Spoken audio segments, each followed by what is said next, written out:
ചരിത്രത്തിലുടനീളം ആളുകൾ ചിന്തിച്ചിട്ടുള്ള കാര്യമാണ് നമ്മുടെ മരണശേഷം നമുക്ക് എന്ത് സംഭവിക്കുന്നു എന്നത്.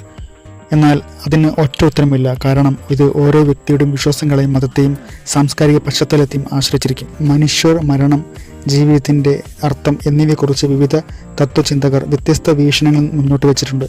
ചിലർ മരണത്തെ ഒരു പൂർണ്ണമായ അന്ത്യമായി കാണുമ്പോൾ മറ്റു ചിലർ അതിനെ ജീവിതത്തിൻ്റെ സ്വാഭാവികമായ ഒരു ഭാഗമായോ അല്ലെങ്കിൽ ഒരു പുതിയ തുടക്കമായോ കാണുന്നു. എന്നാലും മരണശേഷം എന്ത് സംഭവിക്കുന്നു എന്നതിനെക്കുറിച്ച് ചില പ്രധാന കാഴ്ചപ്പാടുകൾ നമുക്ക് നോക്കാം. ലോകത്തിലെ പ്രധാന മതങ്ങൾക്കെല്ലാം മരണത്തെക്കുറിച്ചും മരണാനന്തര ജീവിതത്തെക്കുറിച്ചും അതിൻ്റേതായ വിശ്വാസങ്ങളുണ്ട്. ഹിന്ദുമതത്തിൽ പുനർജന്മം എന്ന ആശയത്തിന് വലിയ പ്രാധാന്യമുണ്ട്. ഒരു വ്യക്തിയുടെ കർമ്മങ്ങളെ അല്ലെങ്കിൽ പ്രവൃത്തികളെ ആശ്രയിച്ച് ആത്മാവ് മറ്റൊരു ശരീരത്തിൽ വീണ്ടും ജനിക്കുമെന്നാണ് വിശ്വാസം. മോക്ഷം നേടുന്നതുവരെ ഈ ചക്രം തുടരും. എന്നാൽ ഇസ്ലാം മതത്തിൽ മരണശേഷം അന്ത്യവിധി, അതായത് ഖിയാമത്ത് നാൾ ഉണ്ട്.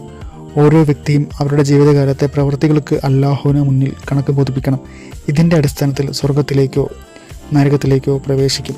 ക്രൈസ്തവ വിശ്വാസമനുസരിച്ച് മരണശേഷം ആത്മാവ് ദൈവത്തിൻ്റെ അടുത്തേക്ക് പോകുന്നു. സ്വർഗവും നരകവും എന്ന ആശയങ്ങൾ എവിടെയും പ്രധാനമാണ്. യേശുക്രിസ്തുവിലുള്ള വിശ്വാസമാണ് സ്വർഗപ്രവേശനത്തിന് ആധാരമായി കണക്കാക്കപ്പെടുന്നത്. എന്നാൽ ബുദ്ധമതത്തിൽ പുനർജന്മം ഉണ്ടെങ്കിലും അത് ഹിന്ദുമതത്തിൽ നിന്ന് അല്പം വ്യത്യസ്തമാണ്.